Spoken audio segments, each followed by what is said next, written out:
ನಾವು ಪಡೋ ಕಷ್ಟನ ಆ ದೇವರೇ ಬಲ್ಲ. ನಮಸ್ಕಾರ ರೀ ಸೌಕಾರ್ ಬಂದಿ. ನಾವು ನೋಡ್ರಿ ಇವತ್ತು ನಮ್ಮ ಕುಶಬಿ ಹೊಲಕ್ಕ ಎಣ್ಣೆ ಪಾರ್ಟಿ ಮಾಡೋಣಂತ ಹೊಂಟಿವಿ. ದೇವ್ರು ನಿನ್ಗೆ ಒಳ್ಳೇದ್ ಮಾಡ್ತದ. ಅಯ್ಯೋ ಇಲ್ಲ ದೇವ್ರು, ನೀವ್ ಅನ್ಕೊಂಡಿರೋ ಹಾಗೆ ಎಣ್ಣೆ ಪಾರ್ಟಿ ಅಂದ್ರೆ ಆ ಎಣ್ಣೆ ಪಾರ್ಟಿ ಅಲ್ಲ ದೇವ್ರು. ಕುಶಬಿ ಬೆಳೆಗೆ ಔಷಧಿ ಸ್ಪ್ರೇ ಮಾಡಕ್ಕೆ ಅಷ್ಟೇ. ನಮ್ಮವ್ವನು ಜೊತೆಗೆ ಬರ್ತಾ ಅಂತಿದ್ದಿಳ್ರಿ. ನಾನೇ ಬೇಡ ನಿನ್ ಕೆಲಸ ಜಾಸ್ತಿ ಇರುತ್ತೆ ಅಂತ ಹೇಳ್ಬಿಟ್ಟು ಮನೇಲೆ ಬಿಟ್ಬಿಟ್ಟು ನಾನು ಒಬ್ನೇ ಬಂದ್ಬಿಟ್ಟೆ. ಸ್ಪ್ರೇ ಮಾಡ್ಬೇಕು ಅಂತ ಹೊಲಕ್ಕೂ ಬಂದಾಯ್ತು. ಇನ್ನೇನ್ ಸ್ಪ್ರೇ ಮಾಡ್ಬೇಕು ಅಂತ ಹೇಳ್ಬಿಟ್ಟು ನೀರ್ ತುಂಬ್ಕೊಂಡ್ ಬರಕ್ ಹೊರಟೆ. ಯೂನಿಫಾರ್ಮ್ ನ ಚೇಂಜ್ ಮಾಡ್ಕೊಂಡ್ಬಿಟ್ಟು ಪಂಪ್ನ ಹೆಗಲ್ಗೂ ಹಾಕೊಂಡ್ಬಿಟ್ಟೆ. ಇನ್ಯಾಕ್ ತಡ ಅಂತ ನೋಡುಗರಿಗೂ ಒಂದು ಸಲ್ಯೂಟ್ ಹೇಳ್ಬಿಟ್ಟು ಹಂಗೆ ಸ್ಪ್ರೇ ಮಾಡಕ್ಕೆ ರೆಡಿಯಾಗಿ ನಾನು ಹೊರಟೇ ಬಿಟ್ಟೆ.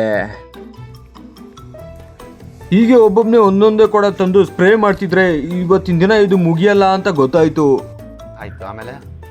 ಆಮೇಲೆ ಇನ್ನೇನ್ ದೇವ್ರು, ಕಷ್ಟ ಪಡದೆ ಸುಖ ಸಿಗಲ್ಲ. ಎರಡು ಕೊಡಕ್ಕೆ ಹೆಗಲ್ ಕೊಡ್ದೇನೆ ಇವತ್ ನನ್ ಕೆಲ್ಸ ಮುಗಿಯಲ್ಲ ಅಂತ ಗೊತ್ತಾಯ್ತು. ಈಗೇನ್ ಮಾಡ್ತಾನೆ ನಿಮ್ hero? Will he give up?